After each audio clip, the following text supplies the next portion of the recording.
Welcome to Triathlon Raceday, Triathlon's only Ironman Pro Series pre-race show. Each episode, we break down the Pro Series with predictions, analysis, and insights. I'm Connor Bollinger, and joining me is our Race Day panel. We have Ben Canute, Justin Metzler, Evan Price, and Blake Pfeiffer.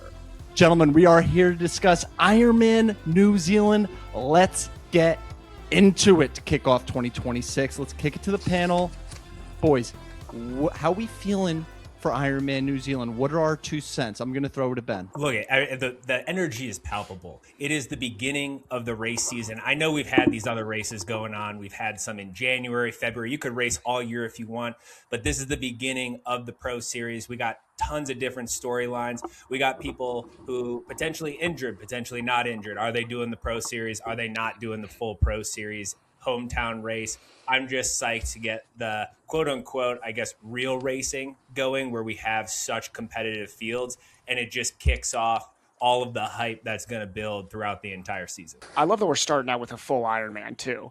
It's such an early, it's great to start the season with Oceanside at 73, but I actually want to see who that is, in Oceania has come into their training season, obviously goes through the winter. So who's coming in Ironman fit already in the middle of March is early March is wild as an idea, and then we go into some 73 racing and then back to Texas. But I love that there's some big points up for grabs already early in the season. And the Pro Series, as we all know, definitely favors your best races need to be in fulls to be competitive in the Pro Series. I'm excited to see our first champions. Who are we crowning as our first champions? But I'm also excited to see whose season plan that they established carefully in January goes into absolute flames in the first race, because everyone's got a great plan until they get punched in the face. So this is our first opportunity to see who stays on track and who gets punched in the teeth. Matt stole the words right out of my mouth. I'm excited to see who wins and who does not get what they want. Who's going to be the flame out in the first race of this series? I'm going to make it halfway through the run and then have to switch their flight halfway around the world with a full Ironman essentially under their belt. Who's going to Texas? Is the question. Right. Who's for sure doing Texas? Pull the ripcord and go to Texas. I'm looking forward to the broadcast. I'm interested to see what changes are in the broadcast for us fans. Anyway, so we're here for the Pro Series. We're covering it all season, all 17 races. I think it's, what do we got? We got 14 regular season races and then 3 world champs. That's how they get to the 17, the male, female, 70.3. And then Kona, obviously, one-day Kona this year, which smacking the table for that. I'm very excited for that. For those of you that aren't familiar with the Ironman Pro Series, or if you need a refresher, we did a little bit of a pre-recorded clip with Blake Pfeiffer here. So let's take a quick video break and throw it to Blake for his explanation. Okay, everybody, this is how the Ironman Pro Series works for this year. Starting off with, what does the winner of each race receive? You win Ironman World Champs, that's 6,000 points. You win another full Ironman, any throughout the regular season of the Pro Series, that's 5,000 points. 70.3 World Champs will net you 3,000, and any other Pro Series 70.3 is worth 2,500 points. For the rest of the field, these points reduce by 1 per second. Every second matters. An example, the second place at Kona, they finished 2 minutes, 120 seconds back. That's going to equal 6,000 minus your 120 seconds.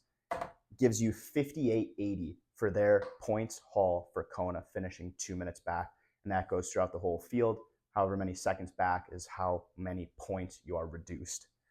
Now, your overall Pro Series score becomes an aggregate of all of those season scores, consisting of 3 Ironman scores and 2 70.3 scores. Normally, it will consist of an Ironman World Champs, 2 other Ironmans, and then your 70.3 World Champs and another 70.3 race. And that, in a nutshell, is how the Ironman Pro Series works for this year. And that was Blake explaining the Ironman Pro Series. Thanks, Blake. So let's break down what's at stake here outside of the Pro Series points. I'm talking prize money. We're talking Kona slots. It's a $125,000 prize purse at $62.5 per gender. I believe it pays 10 deep. Can someone fact check me on that? Yep. And then we got 4 Kona slots per gender. I believe the only person to KQ on this start list for both genders is Rasmus. Mm-hmm. Yeah, mm-hmm. So yeah, it's wide open. I mean, everyone's gonna be taking this slot. One note: Christian Blumenfeld just needs to validate. Correct? Is he Okay. a part of the validation crew where he's got that amount of time where he just has to get his start and finish? Now let's break it down the course real quick. I think we should throw it to Big Mets since he's the only one on this panel to do this race back in 2024, right, Mets? Correct. Yeah, I had a lot of time spent on this course. I walked 13 miles, so really got to take in the sights and the sounds of beautiful Lake Taupo. But it is really one of the more iconic races out there.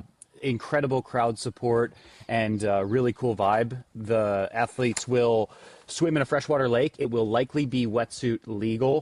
The water temperature does rise pretty rapidly this time of year, but 9 times out of 10 it is a wetsuit swim. They've changed the bike course a little bit over the years, so now you go, instead of going out and back sort of on like a main highway broadlands, you go into the Aratiatia Dam and have sort of a steeper climbing section before it flattens out and rolls, and then you come back on the normal course that's been there for like 30 years. The road conditions are relatively rough on the highway, so that will suit sort of bigger riders who can handle some of the bumps.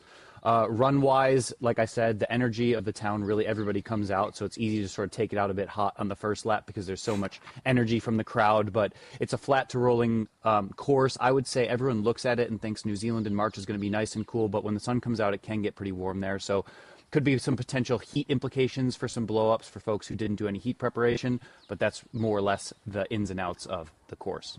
So that last climb coming back home at the end of this. Yes. How tough is that climb coming back? Because really looking at this bike course, and at least I was lucky enough to be a fan there during 73 Worlds, and I know that part of that course out there. I mean, people were surprised by how tough this course, because on paper it doesn't look wildly hard. But I mean, you haven't experienced that. How hard is that climb at the end of this bike course? Yeah, I honestly felt like a make or break moment for my race in particular because I was at the front of the race until the second lap, is actually climbing out of town and getting back to that Aratiatia Dam and then sort of getting to the hilly section. I would say the climb at the end is more of a drag. It's sort of like you're pushing down power and not going anywhere. It's not quite a false flat, but it's also not a base bar climb. It's an aero climb if you're riding well, and it's a place where you can lose quite a bit of time. So I marked that on my notes as a make or break moment, I would say, for lap 1 and lap 2. I would say there's going to be moves made, but there's really not that much time from when you get to the airport and descend back into town. It's probably only about 6 miles. So if you make a move there, what are you going to get? 20, 30 seconds. So it can be a place where things separate. If they come together on the first lap, they'll separate in those spots.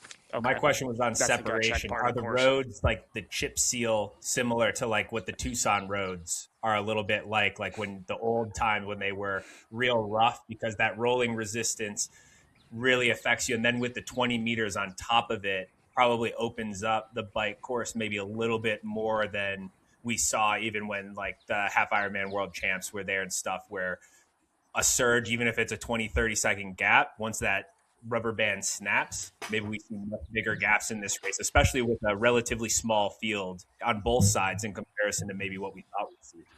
Yeah, I would say the road condition, the surface itself, nowadays with everyone running like tubeless and relatively low tire pressure, you don't feel it as much as maybe you did a couple years ago. And in America, we have big expansion gaps in the roads, right? If the roads are rough, then you have expansion gaps, and it's very like clunky, like ka-clunk, ka-clunk. This is just continuously rough for an entire 180K. So it's just no buttery smooth, but I think you kind of, at least for myself, I got used to it right away. I was like, okay, this is what the roads feel like. This is what it feels like to ride here. I will say the speeds that I was seeing in training and in the race compared to maybe just a training session were a little bit slower. I think with media motos, even with the 20 meters, everyone's race setups, we're still going to be seeing very quick bike times out there. Like, these guys are not going to be riding slow by any means, but I think they might be sitting there pre-race being like, oh, wow, I wish I was going a bit quicker for 340 watts. So is this a good race for the debut of the 20-meter draft on a course like this? I would say it's honest for sure, right? Like there will be some decent amount of space. What I will say is like the previous versions, like when I did this, where you went out and back on the highway and did a little lollipop, it was very congested because you had dual-way traffic on the highway. There wasn't much space to pass. You had age groupers on lap 2, which I do think you will have this time around, 2-loop course. Am I correct? Mm-hmm. I believe so. So there will be some congestion. I think it's going to be, and this is going to be interesting to see for the entirety of the Pro Series, because I would say 90% of these Pro Series races are multi-loop courses. So the implementation of A, media motos, B, age group traffic on lap 2 or 3. Now you've got marshals in there trying to monitor 20 meters. I think that is going to be difficult on laps 2, 3, whatever it might be. So we're just going to have to see how it plays out. How wide is Highway 5 that you guys are on in this race? I mean, like Americans, when we hear highway, we think Texas, the B and even the B line. We think of a very wide road. Is this more narrow? No, think about a normal country road. Think about a rolling road in Chattanooga. Gotcha. You know what I mean? That's what their highways are like. They're That's single a lane lot traffic of in one way. Yeah. Ironman's going to have. I mean, I hope that they can do Maybe it well. 2 lanes, not 3. Okay, yeah. I mean, I hope they've learned their lessons about media space and all of that. But that could, I mean, the 20-meter draft sounds great, but you're right. We got the 20-meter draft. Yeah, but the media motos are the and we all know that the lead motos don't actually exist in real life. They're just there for our entertainment. Yeah, they have no impact on drafting. I mean, I didn't even have media motos at Ironman Arizona, and it was 12-meter draft rule, and it got very narrow on some of those sections coming off the B line because of construction. It does. Yeah, and I still had the official moto and lead moto slotting in between Menno Koolhaas and myself in that area where there were like a few people wide, even trying to dodge age groupers. So I think we still have a bit of a ways until the motorcycles are 100% aware of how exactly they're moving about the course. Drones. Do we think there's going to be a big difference with the 20-meter versus 12-meter, being this is still a smaller field compared to some other Ironmans and 70.3s that have 70, 80, 90 people on a start list?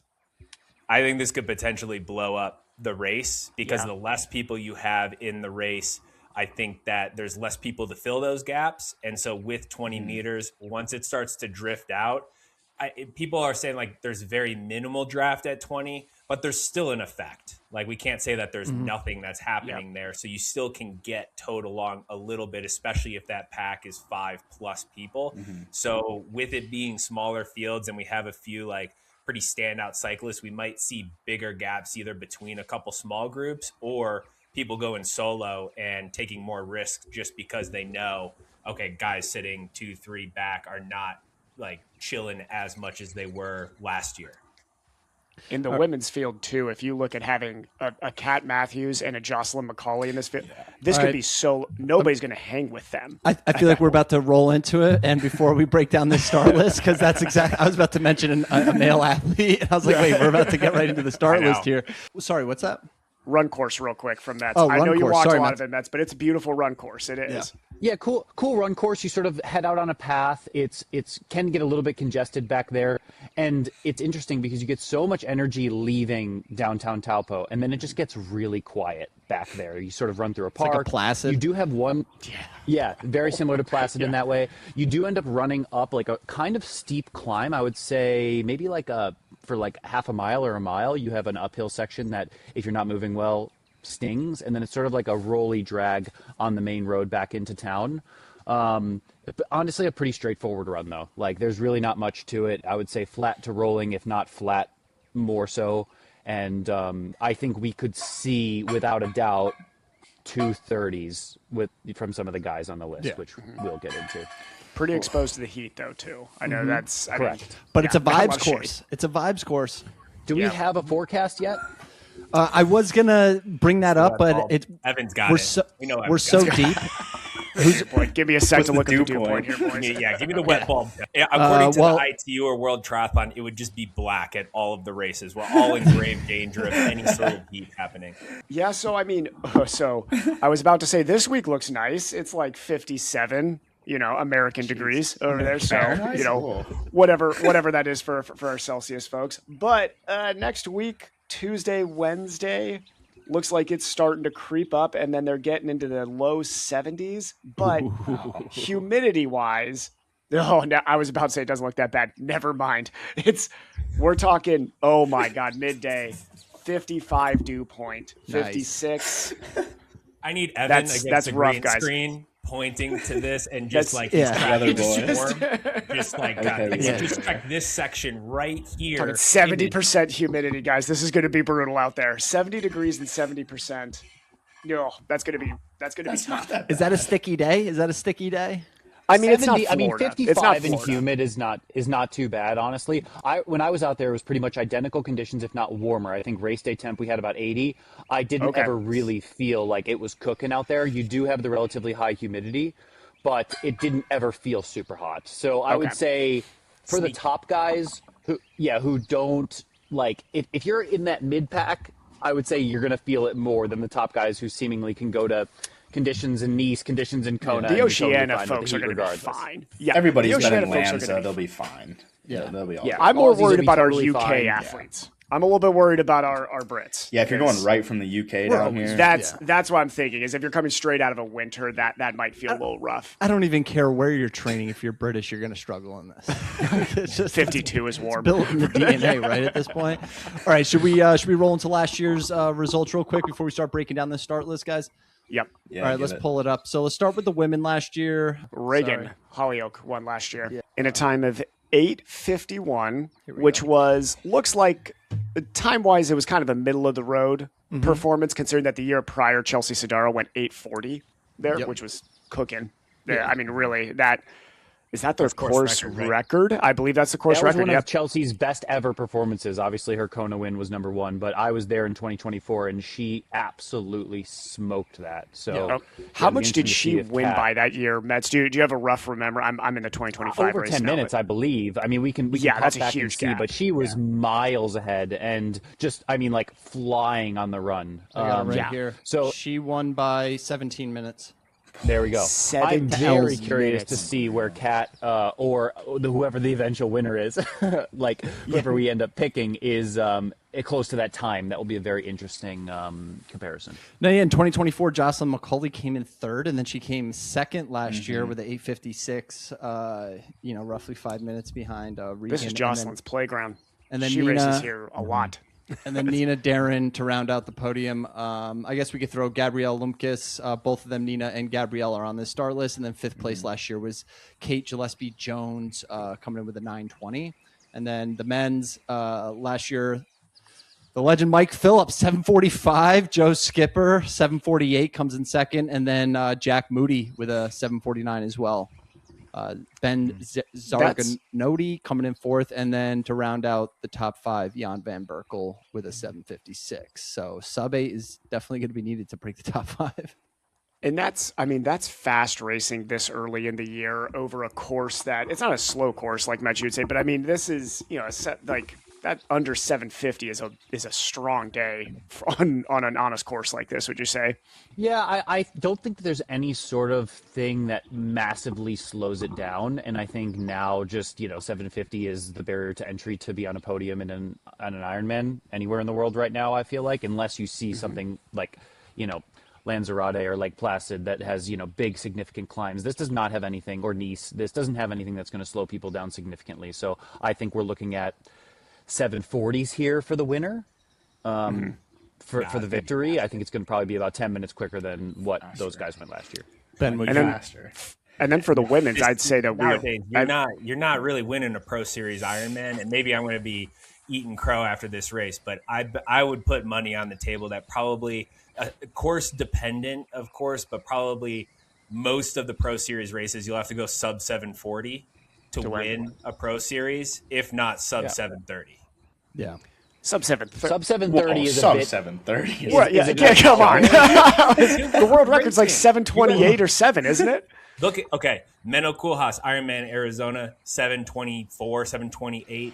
Christian Blumenfeld, consistent. What did he go last year in Texas? He went 724. Like every time we step on the course now, guys are running 230. Okay. We're all riding right around 4 hours. The swim is like a few minutes here or there. So I would say 730 is like the winner status. I think that this is getting way ahead of ourselves, but does the 20 meter change that? We're going to see a sub 730 in Kona. That's a good like point, at some Evan. point. Yeah. It might not be this year, but we will see it. Like That's the hottest take of the day right there. it has been that hot in years. Before we break down this men's start list, let's kick it to our sponsor real quick. Triathlon Raceday is brought to you in part by...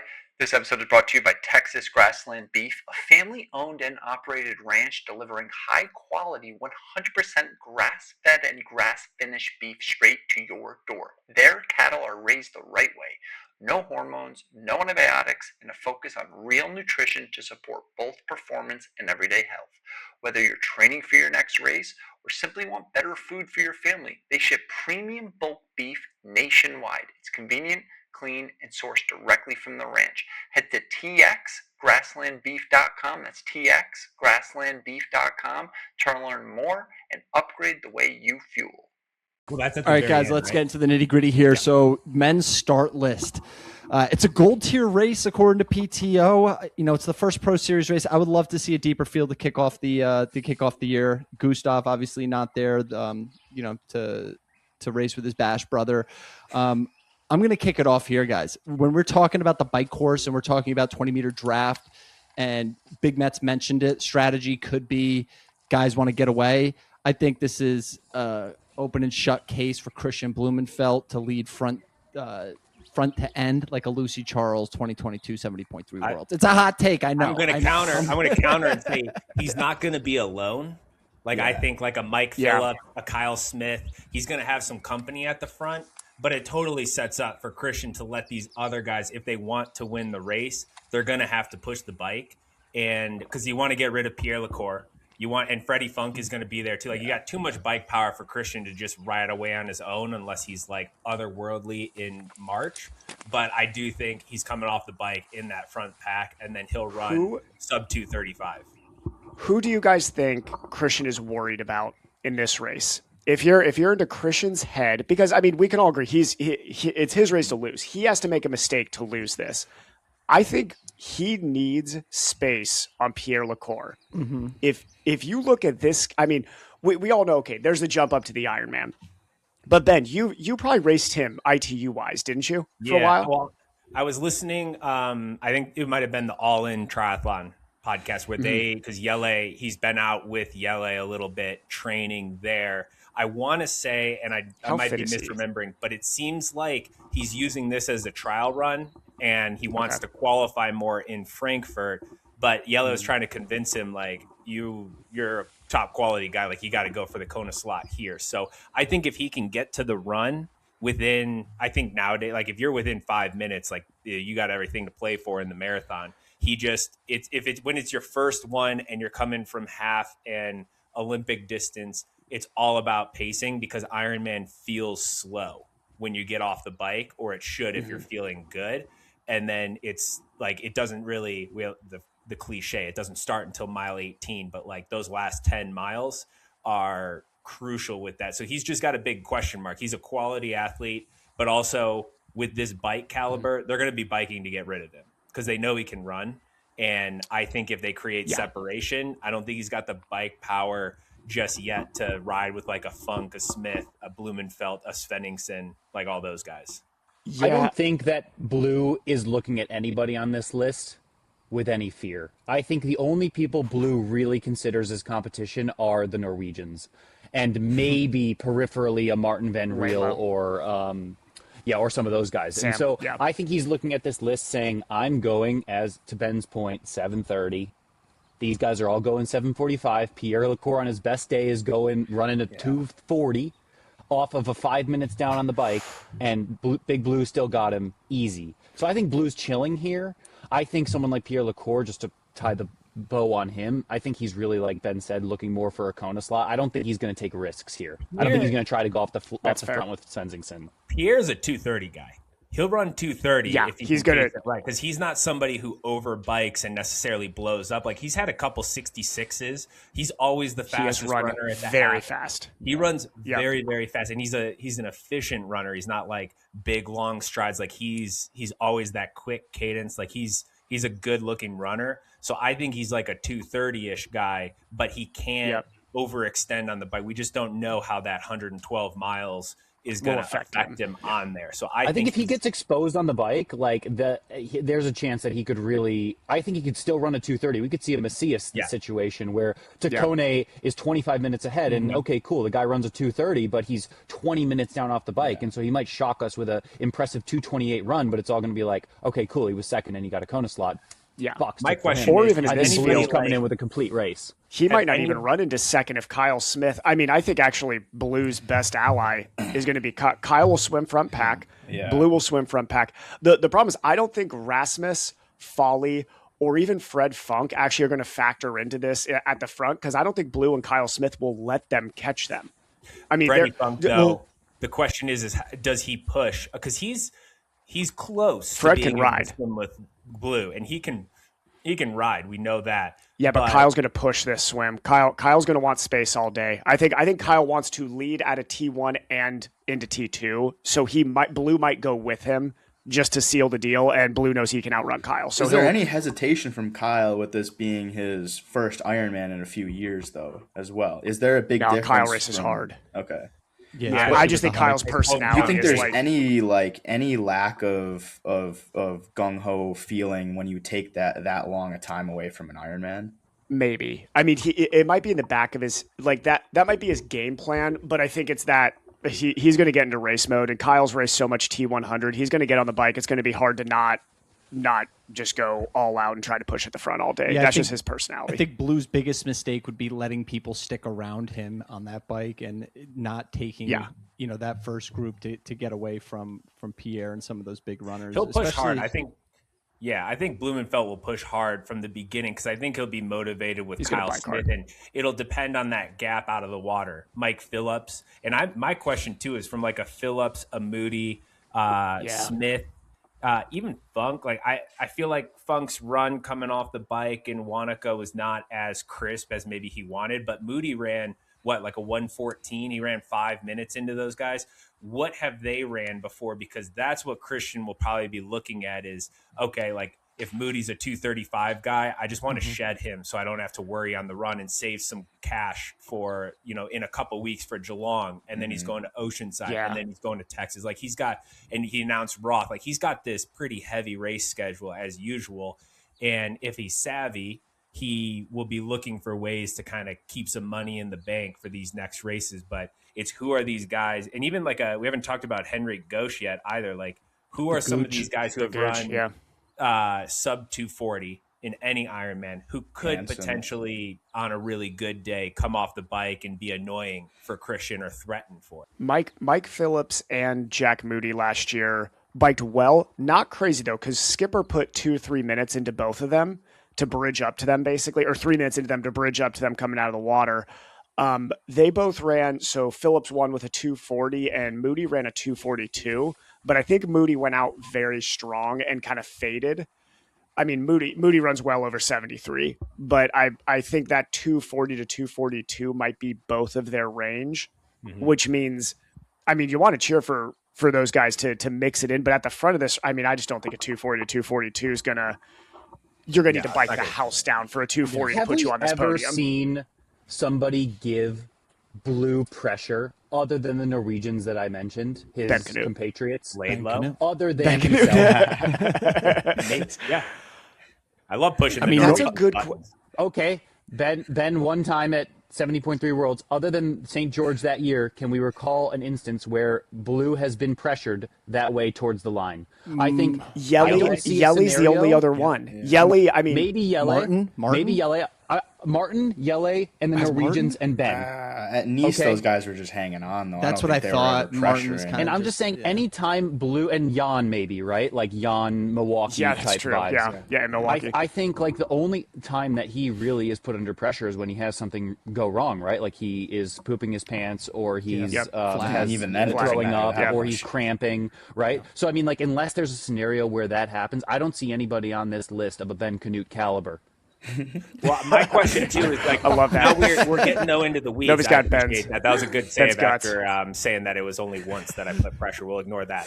But my question too is, okay, the local guys like Kyle Smith, Jack Moody, Mike Phillips, these Oceania-based guys who are training in a summer over the winter. Usually guys from Oceania come out real hot in March, April, May because it's perfect to train outside. They got their summer series going on. They got crits every like Wednesday or every night or whatever's going on.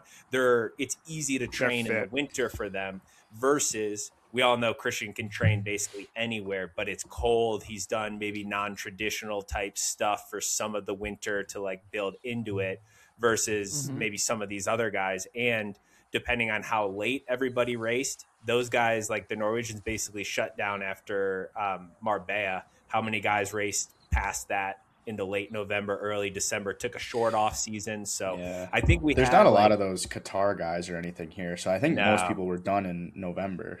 Yeah, and like Kyle Smith and Freddie Funk, who they skipped out on that race because of injury and stuff. So, and Freddie Funk, I mean, he's riding super well for having broke his arm, 10 weeks ago or something. So Not that long ago. Yeah. I think a lot of it kind of depends on how much were you able to maximize your winter training when you have to come out in an early season Ironman. And we're not going to know based on anybody's training until that last hour or so of the race, because I don't think you can really simulate how you're going to do in an Ironman early season unless like you're actually racing it. Like you might feel like you're in good shape because you keep getting better every day after your off season. But once you're actually in racing, like how many times have you hopped in your first race of the year and you're like, man, I'm feeling like hot shit right now. And then halfway through, somebody who had a really good winter, there's something else, they just start to embarrass you. You're like, oh man, like, yeah, I'm taking a slow start to my season because it's a long one. And this guy is like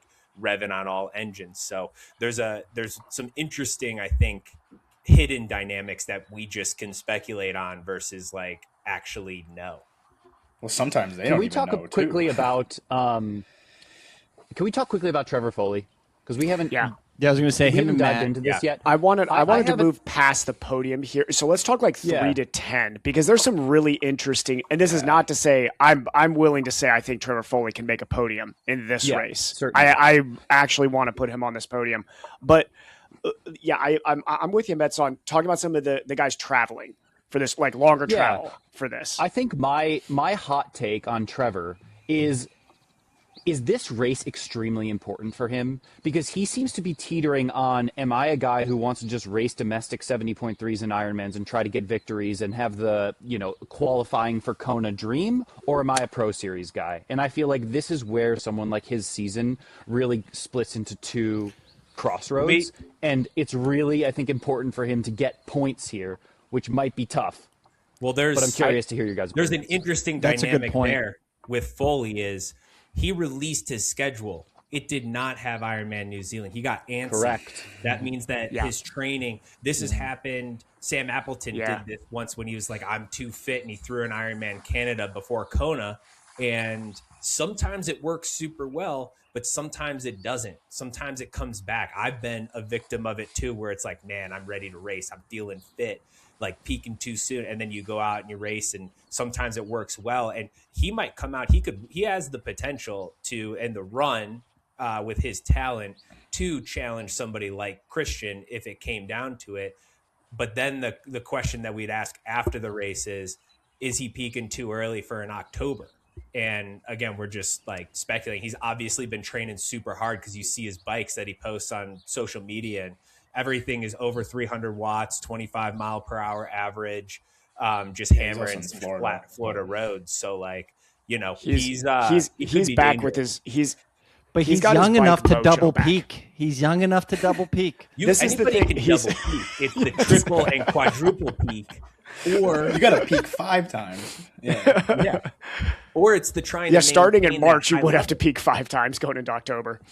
If you do No, that's an everything in the winter to be as fit as you can in March, even if you don't think that you're right, if you do a ton of threshold, you do a ton of hard workouts, you take away any of that, you don't go through kind of step by step, take the low hanging fruit, improve a little bit and build throughout the season, you start to get close to your ceiling, and you're trying to push that ceiling up the entire year. And then you have to think about, okay, mentally, how sustainable is it?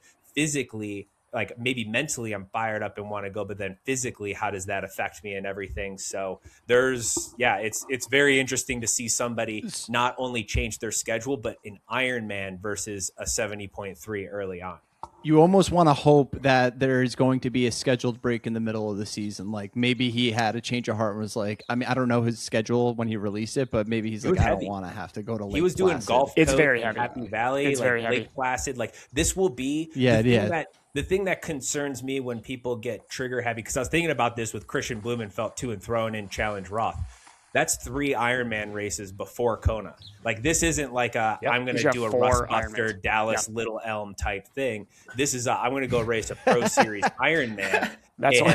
Hey, don't talk down Dallas. Talking shit about I'm going to Dallas. Dallas. I'm going to Dallas. I'm doing a little Russ Buster. Hey, Ben's burning for Dallas too, Thanks, Bolly, thanks okay? for the charity entry. But that's where like the more Ironman races you do, the harder it is to recover from each one. And in Kona, we see it time and time again. If you're 1 or 2% off from your max, you're blown out the back door. Everything has to go super well for you in Kona because of the heat, because of the caliber of athletes.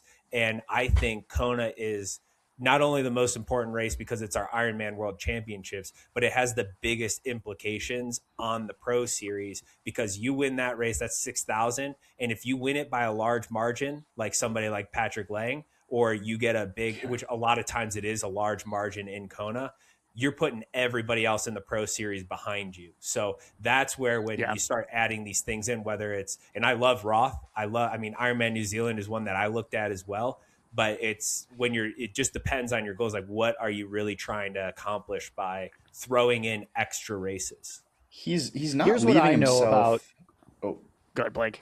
he's not leaving himself a backup now if he's racing Roth. If something goes wrong in a New Zealand or a Texas, now you have to pivot to Frankfurt or Sweden. Who are you talking about? Blumenfeld. Oh. Yeah. I thought we were. Yeah, he'd have to shove Frankfurt in there, which would like be, I'm just thinking worst case scenario, he gets another Oceanside flat. Yep, exactly. Yeah. Like, so here's my short-winded take on Foley. Foley had, in my opinion, was in position in Kona. I'm going to get the year wrong. I was either 23 or 24. I forget 24. when he crashed coming 24. Thank you. Yeah. Right when he crashed coming right into transition. He had biked the house down that day, had claimed, and I know you could say whatever you want about the marathon. He was in incredible run shape, and I really think was about ready to make a. I mean, he was about to have his breakthrough race on that day. Mentally, that was very tough for Trevor. He has been a very physically injury resilient guy his whole career, so I'm actually not worried physically for him at all during a schedule like this. The tough part for him is he really does. So he moved back to Florida after trying out Colorado, I believe, and went back to his home. He's back where he feels good. The biggest thing this year is going to be, for me, not his talent. Foley comes into a race, if he's clicking on all cylinders and the race goes well, I won't ever bet against the kid to win the race. I think he's that talented when it comes just to raw bike run ability. The guy can bike the house down, and he's got track pedigree, so he can run very well. I think it's going to be, how does he deal with the amount of travel that he's got going on? Historically, he does not race super well when he has to travel further. The further the travel, the more he struggles. So what I really hope for Foley this year is I don't think he's going to be a domestic 73 guy, Mets. I think he's actually taking this year as a huge challenge to be like, his only goal is Kona. I know that almost for a fact that it's basically he's going back to Kona to like. My argument against that, if your only goal is Kona, you screw the Pro Series because the Pro Series is about consistency. That's going to be the this is coming from somebody who's doing Pro Series and World Champs. It's possible to do both. But I'm not worried about Trevor for injury either. He is very resilient. What I'm worried about, and from my experience, when you start pushing limits and you start doing more and more and more, is you lose that recovery is a little bit less. And then over time, that overtraining, and granted, I don't know his schedule, I don't know his recovery or anything, but what I see with a lot of people who get ambitious about training and racing is getting that peak is harder and harder because you're not getting the full recovery from it. And we've seen people who do more than the required amount of Ironmans, like 2 basically is the max before Kona, that you're like, then you start to see this decline, especially people who have raced Roth before, because high level Ironmans take a lot out of you. It takes more recovery, more to build back, more mental energy. So that was my only like notice in something like that between Christian and Trevor with some of their schedules. And some of these other guys could have that too, because they're racing so early. And this is also on the women's side too. Kat Matthews is doing a very similar schedule to doing Christian, the same idea. Early. And it's going to take somebody special to be able to nail all of those races and then go and perform in Kona as well. Because you look at the flip side, someone like a Laura Phillip, she races very minimally, and then she'll show up to the Ironman World Champs, and she's kind of like a Lucy Charles, where it's like very rarely is she off the podium. She's always in that top 5 space. So it's the two flip sides of how much racing is too much and how little can you race to be prepared for the big race in Kona. Go ahead, Mets, because I want to talk about Hansen too when we're talking about heavy racers. I think one of the biggest things that one of the biggest challenges that's presented to all top level professional triathletes right now is just not getting distracted. I think what you see from the top guys, what you see from a Cat Matthews, what you see from Blue, what you see from Casper, they set a plan at the beginning of the year. They execute a plan. They might have things go a little bit haywire or whatever, but they have contingencies in place to preserve their Pro Series standings or the primary objective of qualifying for Kona or qualifying for 70.3 Worlds. If you're one tier below that, it is so easy if you have something go wrong, like you travel to New Zealand, you get sick on the way, to be like, Pro Series, not into it anymore. Gulf Coast, Northern California, that's my schedule now. Just trying to go get yourself, because paychecks. Also as well, we have Just to trying think to of get the financial implications here, right? Like if you're somebody who is trying to provide for your family, someone like a Trevor, someone like Matt Hansen saying, I need to earn money via triathlon to pay for my kid, it might be easier to go down to Gulf Coast and get an easy podium, get your sponsor bonuses. There's a big risk financially to say, I'm going to fly to New Zealand. And also just to touch on Trevor with the travel, I will say one thing in his favor is of all the traveling I've done all around the world, America to New Zealand was one of the easiest ones. And I think that will help him a lot. I think one thing for people who go to Europe or who go to Asia, they don't have the experience, and I know Trevor doesn't, of dealing with those time zones and adjusting to new time zones, new environments. New Zealand was so easy. It's just almost one the day same over. time zone. Almost the It's exact almost same time. exactly the same, it's crazy. especially if you're I West was Coast. not jet lagged at all, so that will suit him really well in terms of international travel, and that comes up a lot with how's he going to perform. That's a good point. But going back to my original point of, okay, how do these athletes ensure that their North Star remains their North Star? That's what I want to see from folks like Trevor, Rasmus Svensson. If you're saying, hey, I'm a Pro Series guy, I'm sticking to this. They don't deviate. You know what I mean? You look at the best two, Christian Blumenfeld doesn't deviate. Rudy Von Berg doesn't deviate. That's why these people are having success Cat in the Pro Matthews Series. definitely. Part of me Cat Matthews does not deviate. Yeah. To tie a bow on Trevor, part of me wants to believe that he went to go race New Zealand because he kind of knows it's not the deepest field. Like He travel, might make a object. smart decision there. Yeah. Maybe drop off What's of that? a That's- later start list to focus fully. It gives you some options as well to like drop off of Placid.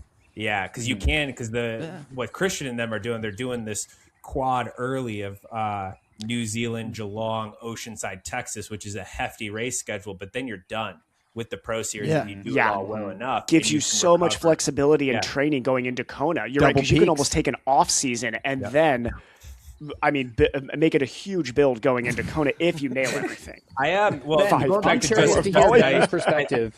I like Justin's points, but he also said provide for your family and compared like Foley and Hansen together. Was that a sneaky Trevor Foley and his significant other are making an announcement about being pregnant soon? No. They got a dog. No, we're not doing that on here. That's brought to you exclusively by They got Triathlon their Raceday. coaching business or whatever, but no, I'm not trying to leak any info here. Yeah. I mean, who knows? But they got a dog. yeah. They got a dog. Yeah, dude, I'm Kibble curious to isn't hear- cheap. Yeah, I'm curious to hear Ben's perspective on, for somebody who feels as though they're too fit too early, right? You say, okay, I'm getting into a training block, I'm doing Ironman Texas, I'm too fit a month early, and you go to race. Is that a reflection of the way it is sometimes, or is that an inaccuracy of pushing the training too early too soon? I've never, I can't necessarily relate because I've never felt like I've been too fit. Because if I'm still building up, I feel like I've always left space to continue to build. If anything, I feel like we're always left like, I want a little bit more time to see how much more, or okay, I like mentally this block is over because I'm cooked. Like I got myself to the taper time, and now I need these 2 weeks to like recuperate physically and mentally. So what I usually find is you get going in a good kind of rhythm, and you find that you're fit, and you get a little FOMO. You get a little bit of like, I want to go race there. I want to race there. The Roth announcements are happening. I want to see if I could finagle my way in.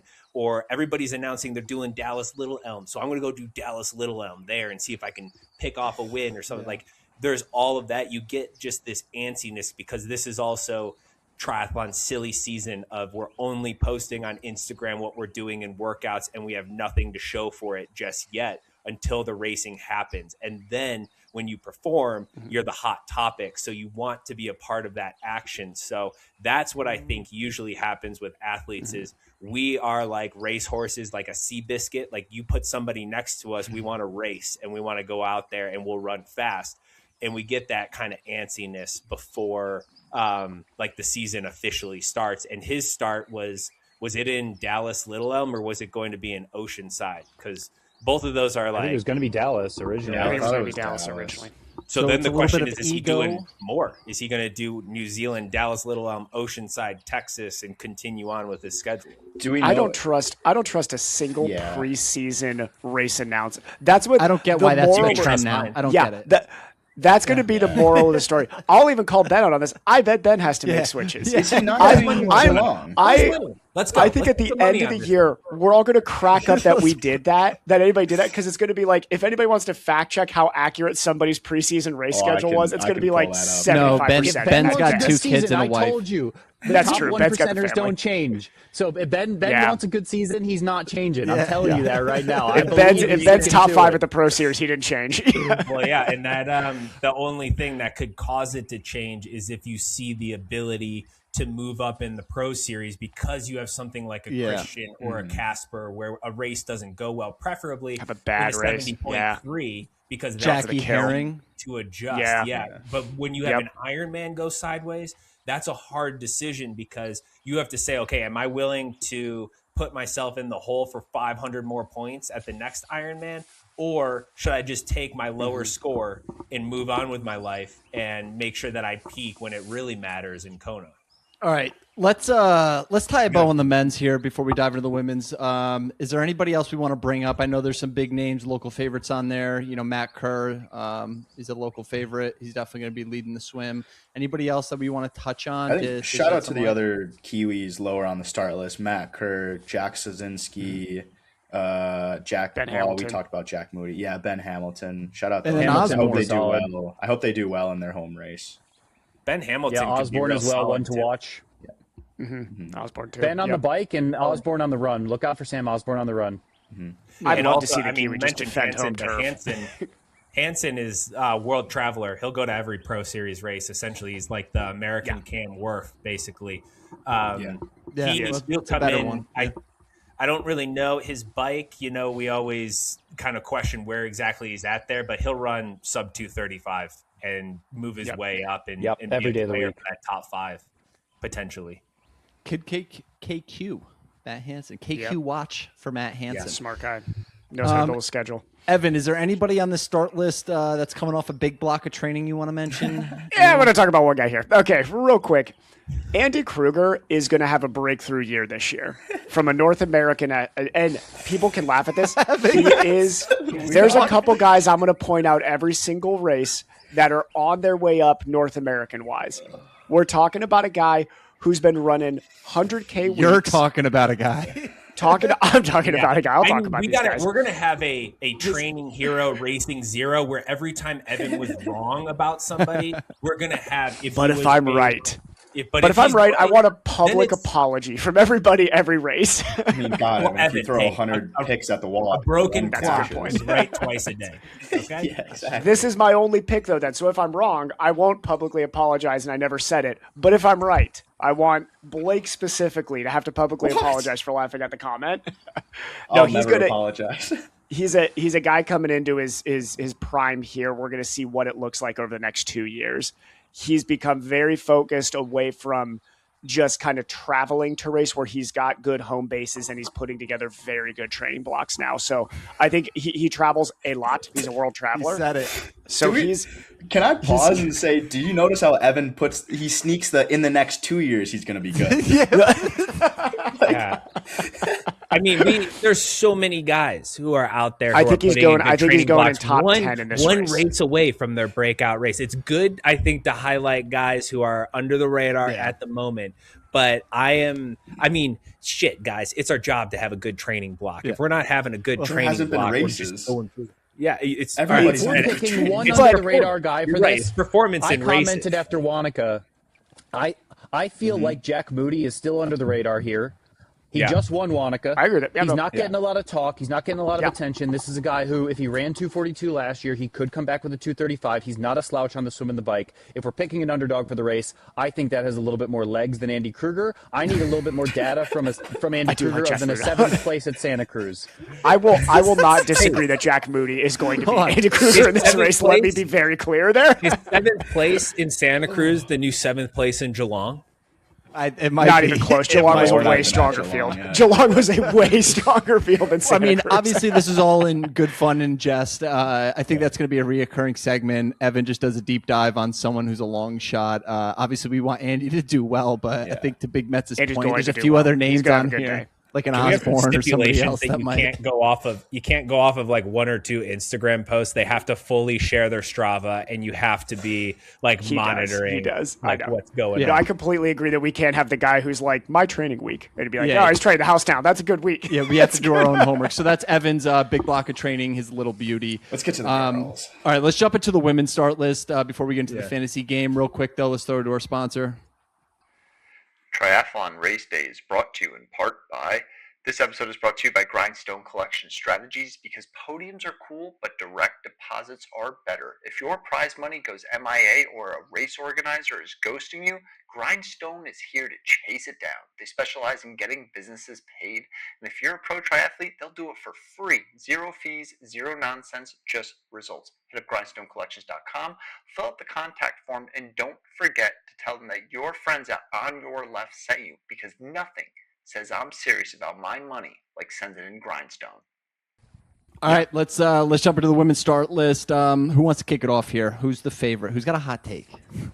I'll start You on can't go Cat hot take on Matthews. the win. I like. Oh, so what a hot take. No. I just wanted to say I loved Cat Matthews' strategy of adding in that Zell MC race in case she DNF'd Marbella, because it's exactly what happened, and she still won the Pro Series race. I love people that think ahead and do stuff like that. Little snaps Yeah. for That's a Cat. great I'm going to take. clip that. I That love was- Cat Matthews. Yeah. I think. Yeah. I mean, I think we can all agree Kat Matthews is the one that everybody is trying to figure out how to beat with just her consistency and her level of performance. But then you start looking at second place and beyond, and I don't know how many people you could really 100% say is, oh, this is the main challenger. Like, I have different situations. Like, I think a Tamara Jewett has a great run leg, but Kat Matthews is going to try and push as hard as she can so Tamara can't show her run leg there. And you have some good cyclists like Lot Williams and stuff, but like, who's going to be the person who's fighting for the next 2 podium spots, or who are the 5 girls or something who are all going to be back and forth with that? Reagan Hollyoak, I do think, and I mean, it's easy to pick the defending champ, but she is so steady across an Ironman, and really kind of, I mean, I feel like Reagan doesn't get talked about a lot whenever World Championship season even comes around, but she's incredibly steady across all 3. Like, she, and maybe that's why she doesn't get talked about, is because she doesn't have one incredible standout leg. Like, she's not Lucy on the swim, Kat on the run, or Lottie on the bike or anything like that. But I mean, over a course like this, she's going to be in the mix for the podium all day. Like, she's going to need to blow up to not be on the podium.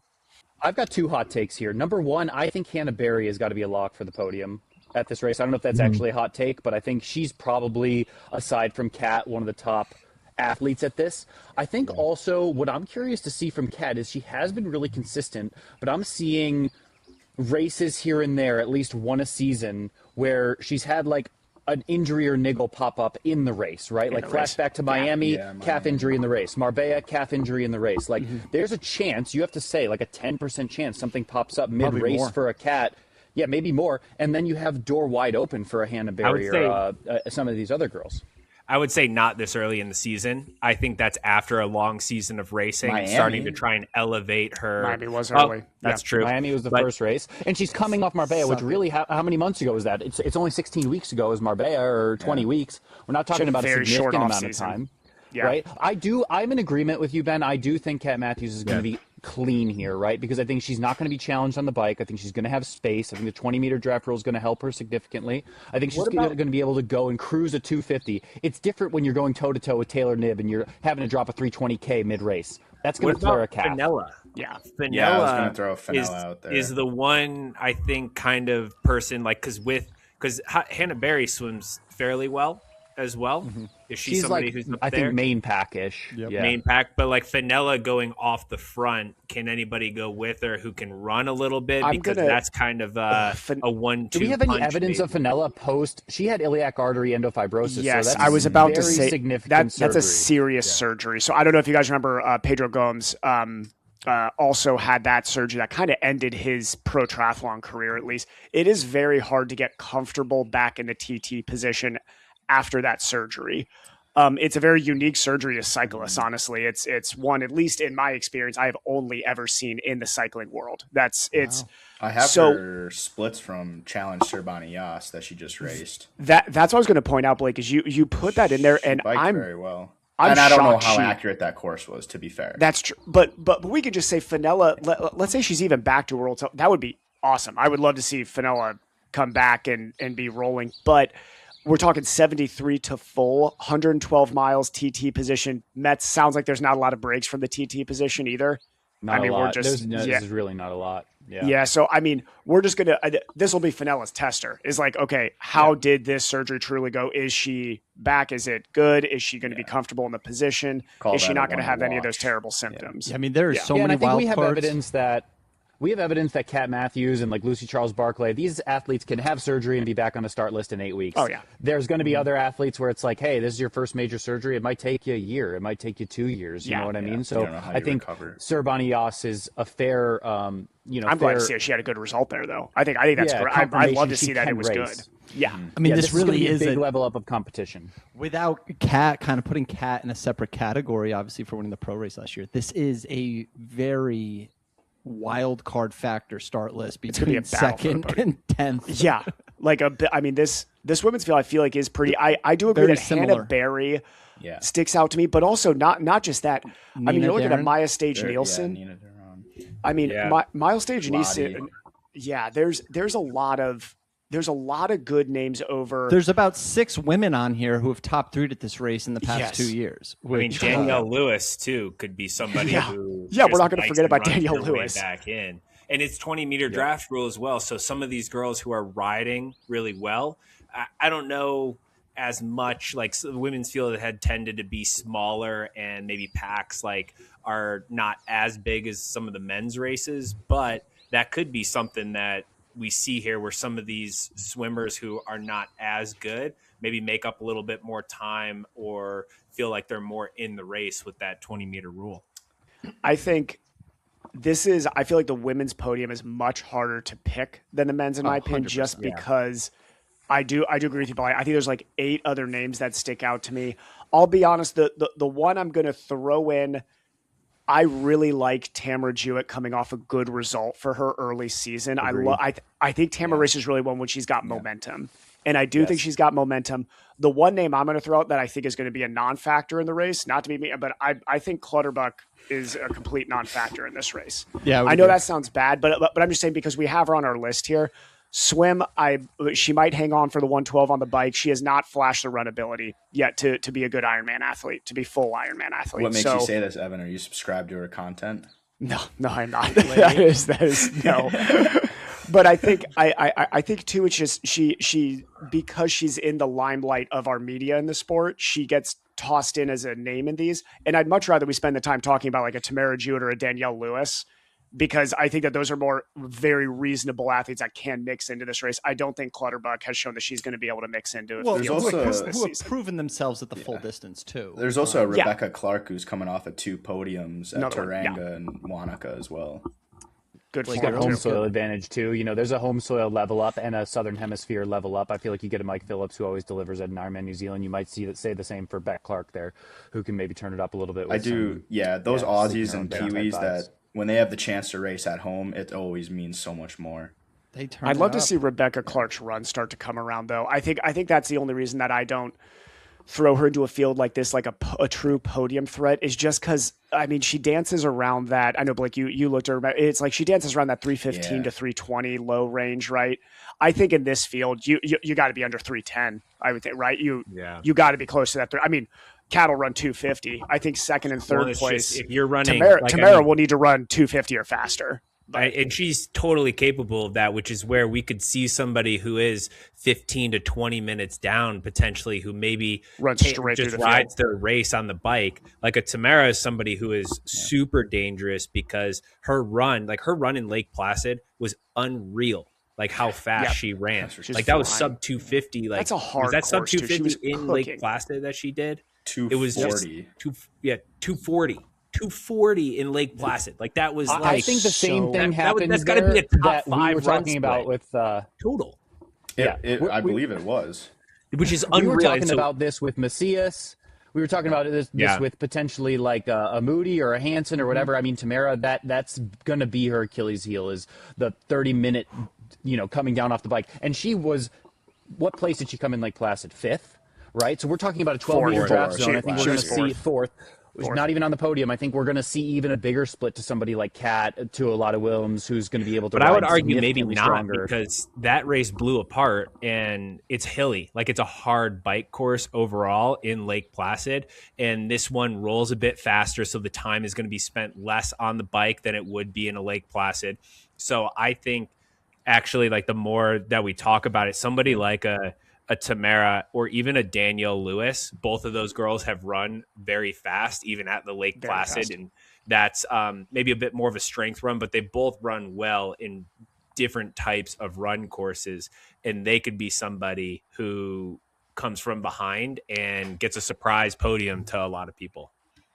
I think Danielle Tamara performs runs well in these tinier fields as well. I feel like Danielle's best performances have come when there's a start list of 10 to 15 women and she can have a little bit more control because like if you put her in a big race where there is a big front pack on the swim and she can't really bridge up to the front, I feel like a 20-meter draft rule in a limited field of women, I think is going to suit Danielle really well. I also, conversely, before I mentioned my point about Tamara, I could see her popping off a 238 here. I was about to say, I think she can run under 240. Yep. Yeah, I think she'd go 238, and I could see Kat going to sleep on the run and getting to the half marathon, running through in a 126, being like, yeah, I'm going to 126 this, and Tamara popping through with a 117 and being like, ooh, got a little pressure, It'll just depend what the split is off the bike. Yeah, I think Kat will have enough space, but it will be interesting to see if let's say you're a Rebecca Clark, a Lottie Wilms, or God, who else will be up there probably on the bike? Maybe even a Reagan Hollyoaks up there too. They will be feeling like if you hear all of a sudden you're like Tamara just split a 117 at the half, they're going to be getting reports of that. As you know, Justin, when you come through town there's a ton of people. They will be getting those reports, and Tamara's going to be getting all the. She runs well off energy. That second lap, she's going to taste blood in the water, I think, and she's going to be run through that field. I think people are going to be running blind from her too, because you can't give a split if she is 10, 15 minutes back or so. People that's a good point. Then they'll have no clue how fast she's moving. Yeah, you have to wait till the halfway point. Yeah, they're going to hit that turnaround. You're going to see her come. It's going to be dead silent out there. That's a scary place to realize the gap's coming down. She'll know. All right. But so go. So we're actually going to toss it to Blake again, where he does a fabulous job and he explains our fantasy game that we're going to be doing this entire series. All right, everybody. This is how the On Your Left race series. All right, cut. All right, everybody. This is how the On Your Left Ironman Pro Series race day preview show fantasy game is going to go. Our panel of 5 experts are going to make a series of picks throughout the season to see who knows ball. We're going to start off with regular season 70.3s and Ironmans. How is this going to work? Everybody's going to make one pick each for the win, who they think is going to win the race, the podium, somebody that they think is going to place either first, second, or third, and a top 5 pick, somebody they think is going to land within that top 5 range. We're going to go in a snake draft order. The first randomly drawn person goes and picks all the way through 5th. Then we'll turn around 5th picks all the way back up through 1st. Now, if you get your win pick correct in a regular season, half or full, you'll win 5 points. If you cash a podium pick, that's 3 points. And if you cash a top 5 pick, that is 2 points. No duplicates will be allowed. So if somebody picks Christian Blumenfeld, he's off the board for the rest of the game. Now we move towards the Ironman World Championships and 70.3 World Championships. Works the same exact way, except points are bumped up. 8 for a win, 5 for a podium, and 3 for a top 5. And that, in a nutshell, is how the On Your Left fantasy game is going to work for this season. All right, so Triathlon Race Day fantasy game. So we're going to be doing the picks right now. Snake draft. I think I am picking first, and then it's going to go Evan, Ben, Blake, Mets. I'm going to kick it off here with the men's. Christian Blumenfeld. T. Folly. And this is so. Just remind me, because this, like, we're picking for a win. Does our pick get negated then? Yep. Oh, it gets negated if they don't win. Yes. Yeah, you have to pick for a win. I'm going Moody. Whoa, did you just skip me? Can 5 people? Oh, I think did I was third. Yeah. Yeah, it goes Ben. It goes Ben. Shit, you're right. Oh, yeah. Blake. That's exactly. But this is. Anyways. But this is. I was gonna go. Truthfully, I was gonna go Moody. But my question is, like, can I pick him to podium instead of win? Like, do I have to pick my win pick right now? You could pick whatever you want. And Right I want now. You could do a podium. throwaway pick if you want. No, well, I don't want to throw away Jack Moody. I want to take him away from somebody else for a podium pick. But can I pick him to do podium? Yeah, you could pick him for. Yeah, you can pick any of your Yeah, three. I want right him now. for the podium. I'll pick my win pick later. Yep. Okay, I get what we're doing now. Okay. Gotcha. All right. Well, Because that kind of makes it a little Are we bit not going to more, run into a bit of a problem here with the women, guys? Because we're going to be picking people we don't even know, like when we snake through on the back half. yeah, that's the fun of it. Yeah. Okay. I'm just going to say a random name. You can't know everybody. I guess. Well, we got the notes. I mean, yeah, you can pick whoever you want. Fine. I'll go Pierre Lacour for the win. I am going to go Rasmus. I'm going Hansen for top 5. Phillips for a top 5. I'm going to go Kyle Smith. Give me the Gooch for top 5. Gooch for top That's 5. a good one, too. Yeah. Funk for top. I'm going for 3 now. Yeah, give me Funk for top 3. Funk for 3, and then let me podium. fill in your top 5 as well. Funk for 3, and I like Sam Osborne, I guess. for top 5. Osborne, nice. Because it's home race. I'm going to go Matt Kerr. Give me Matt Kerr. Matt Kerr for this is your podium pick. He's got to be one of my podiums. Yeah. tough. Blake, on the Yes. list, I'm going to go. So this is like a wild card win because I have to this is pick your win for a pick. win. Yeah. Okay. Yeah. Let's go from way downtown for the win here. Well, Crazy because strategy. I mean, yeah, I the think in logo. this race with the people who we have, we kind of have our favorites for the win. So if you don't have somebody you can challenge, no disrespect. You gotta go outsiders. Is Ben Hamilton still on the list? He is. Yep. He is. No. Oh, yes, you're right. He is on the list still. Yep. This is a Hamilton. double win. I'm going to take him away from somebody else. I'm going to put him in on my win. That's a wild All card right. win. Hamilton. Take him away. Blake, who do you got for the top 3? I need to go Sazinski. Szynski. You're a Polak from Wisconsin. Yeah, You what should is know that this. pronunciation? Polish at all. You're not. No. German. All right, am I up for my Racial Yeah, profiling. Mets, 3? this is your podium pick. Mike here. Phillips hasn't gone, hey? Yeah. Yeah, Oh he my has. gosh. Who did? Oh No, wait, yeah, he's gone. did. Okay. He's gone. Wait, he is gone. He Yes, is gone. Phillips Blake. is gone. I have him on my top 5. Yeah. Oh, thank God. Okay, good. Yeah. Okay, so I need a top 3. You need a top 3. I think You you need just got outside played play. into Kruger. Don't you touch Cougar. I gotta go. I gotta go Kruger, Go hey? Kruger. Yes. Throw him in. Throw him in. I mean, there's Okay, kibbies Kruger, left. Pull through, my boy. Did somebody take Sam Osborne? I did. Yes. Yeah. Okay, yes. I was going to say if we just left Sam Osborne out there, I mean, that would have been a huge. I would have been Sam Osborne all day. All I right, would there have we been go. all day. That was Who did that was we an go- interesting format. Yeah. That was Curious. tougher than I thought. So Mitch Kibbe is the one who's left. Yeah, we left Mitch was- Kibbe okay. out. Yeah. Yeah. Okay. Yeah. I think we should be doing it. Pick your winner, top 3, because you can still No. play. I love the outsides. That somebody's got to pick somebody for a win that's that far outside. All right. No, yeah, because I'm right, going. all right. This is the only We'll way. adjust 'cause the race then- to then race it's a structure as we throwaway go. pick for first when I could have That's somebody who could podium. That's true. All right, let's get to the women's now. So how are we going leave to? off Big with Mets would get now. it. Yep. Yeah. Okay. Mets gets his first women's pick. Okay, I am going Kat Matthews for the win. I'll go Fenella for a win. Whoa. Take chances. That's a big chance. Good. I'm going to do Hannah Berry for the podium. Hannah Berry. Good one. Me In question, if Maya your podium Stage pick Nielsen wins, for podium. Give me Nielsen for podium. Yeah. What if was your that, Ben? podium pick wins, do they still count as a podium? Yes. Yeah, Yeah. it has to be. Okay. Yeah. Any top three. You just don't get win. I'm You going- just don't get 1 point. Yeah. You don't get. I'm win going points. Regan for the win. Hollywood. And that leaves you, Bali. And then I will go. I mean, you guys are foolish here. Jocelyn for the podium. Oof. Yeah. Oof, that's rough. Give me Daniela Lewis for the win. Give me Daniela Lewis for the win. I almost want to guarantee top 5 on her. A win, yeah, is going to be a stretch, but come on, Daniela, you That was got this. Ben. I'm going for limiting my losses with the wins, but I'm going to go Tamara Jewett for a top 5. That's a great pick. Yeah. Just Jewett. Trying to maximize my points since I'm stuck in the middle He's here. playing a Pro Series game here. Then I'll take Lottie for